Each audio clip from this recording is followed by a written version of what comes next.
Pratapgarh police ने 72 घंटे में किया लूटकांड का पर्दाफाश। पीड़ित ही निकला लूट का मास्टर।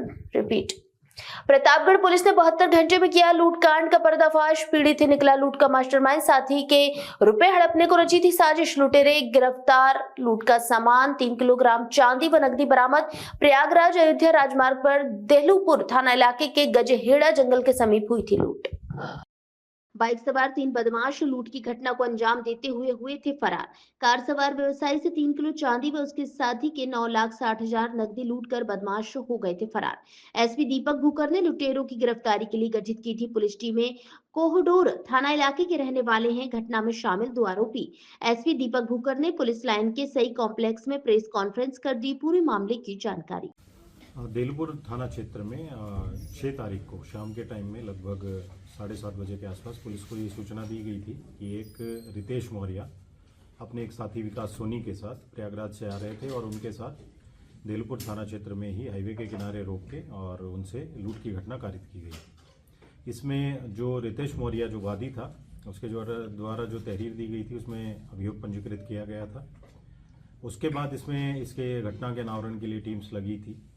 इसमें जो एसओजी टीम और जो थाने की टीम ने इस घटना को वर्कआउट किया और इस घटना में ये पता लगा कि जो रितेश मौर्य वादी है, जो ज्वेलर है, उसके द्वारा ही ये घटना खुद ही कारित करवाई गई थी अपने साथियों के साथ मिलके।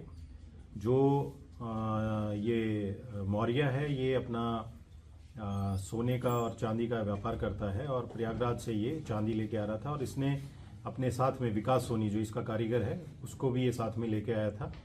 उसका जो कैश का अमाउंट था 9,60,000 रुपये वो और इसकी चांदी वो एक ही बैग में इसने रखवाया था जानबूझ के। और क्योंकि उसको जौनपुर जाना था बट इसने उसको ऑफर ये किया कि मैं तुम्हें अमेठी और सुल्तानपुर की तरफ छोड़ दूंगा और वहाँ से जौनपुर चले जाना, क्योंकि इसका पहले से ये प्लान था कि रास्ते में ये रोकेगा और उसके बाद इसके साथ ये लूट की घटना कारित करवाएगा और जो इसका कैश होगा वो आपस में बांट लेंगे और चांदी जो है क्योंकि इसकी खुद की ही थी तो वो इसके पास ही रहेगी। इसके साथ साथ कुछ चीज़ों में ये भी पता लगा कि जो अकाउंट्स के हमने डिटेल्स निकलवाए इसके एसबीआई अकाउंट में, तो इसने 5 लाख रुपए का जो चोरी और लूट का इंश्योरेंस होता है वो भी इसने अपने ज्वेलरी का कुछ करवा रखा था। इसके ऊपर जो इसके अकाउंट्स देखे हैं उसमें ये भी पता लगा है कि 50 लाख का इसने ओवरड्राफ्ट फैसिलिटीज़ हैं वो भी अवेल की हुई हैं, लोन टाइप में इसने ले रखा है। इसकी खुद की गाड़ी जो है वो भी लोन पे है, तो ये भी इसके पूछताछ में पता लगा। प्लानिंग जो है ये रितेश मौर्य ने अपने दोस्त जो इसका है अनुज दुबे उसके साथ ये की थी और इसने खुद ही ये बताया था कि टोल के बाद मेरी गाड़ी का नंबर भी सब बता दिया था, इसने टाइम भी शेयर कर रहा था और एक इसने डिफरेंट मोबाइल नंबर भी लिया था जो इसने उस बैग में ही छोड़ दिया था जिससे ये अपनी उसको सूचनाएं और लोकेशन शेयर कर रहा था। टोल के बाद इसने खुद ही बताया था कि मैं पार्किंग लाइट जला दूंगा और देलूपुर थाना क्रॉस करते ही हाईवे पे एक सुनसान जगह है, वहीं पे मैं वहाँ पे रोकूंगा थोड़ी देर के लिए और वहीं पे अंदर की लाइट भी मैं जला लूंगा ताकि उस गाड़ी की पहचान हो सके और फिर वहाँ आके आप मेरे साथ लूट ये कारित कर लेना। तो ये पूरा प्री प्लान रितेश मौर्य का था। इसके साथ में रितेश मौर्य के साथ अनुज दुबे और अवनीश कुमार ये लोग भी इसमें गिरफ्तार हुए हैं। एक इनका साथी है कट्टन दुबे, वो अभी फरार है, उसको भी पुलिस जल्दी ही गिरफ्तार कर लेगी। इसमें जो भी सामान इन्होंने खुद से ही जो लूट करवा के गायब करवाया था वो पूरा सामान और कैश वो बरामद हो गया है और इसमें अग्रिम मैदानी कार्रवाई जो है वो पुलिस के द्वारा। बरामदगी कितनी हुई है सर? बरामदगी जो 9,60,000 कैश और 3 किलो चांदी जो है वो पुलिस ने बरामद की है। इसमें सर इनका आपराधिक इतिहास भी है?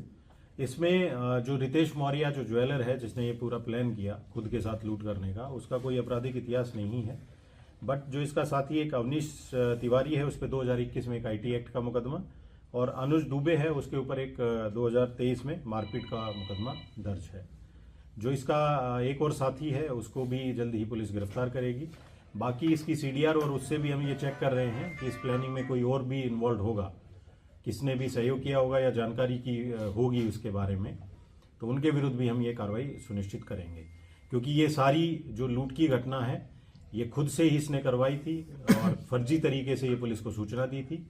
और इसने एक चीज़ और की थी, जब ये लूट की घटना इनके साथ हो गई थी तो इसने 15 मिनट तक पुलिस को फ़ोन नहीं किया था, ना 112 डायल किया था।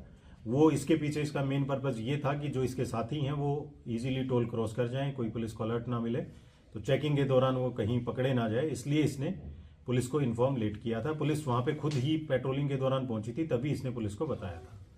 तो ये सारा जो मास्टर प्लानिंग जो थी ये रितेश मौर्य ने खुद ही की थी, क्योंकि इसके कुछ दोस्तों के कर्जे भी हो रखे थे, और जब ये लूट करने के बाद इसके जो साथी हैं वो नैनीताल भी उस पैसे को लेके घूमने के लिए गए थे।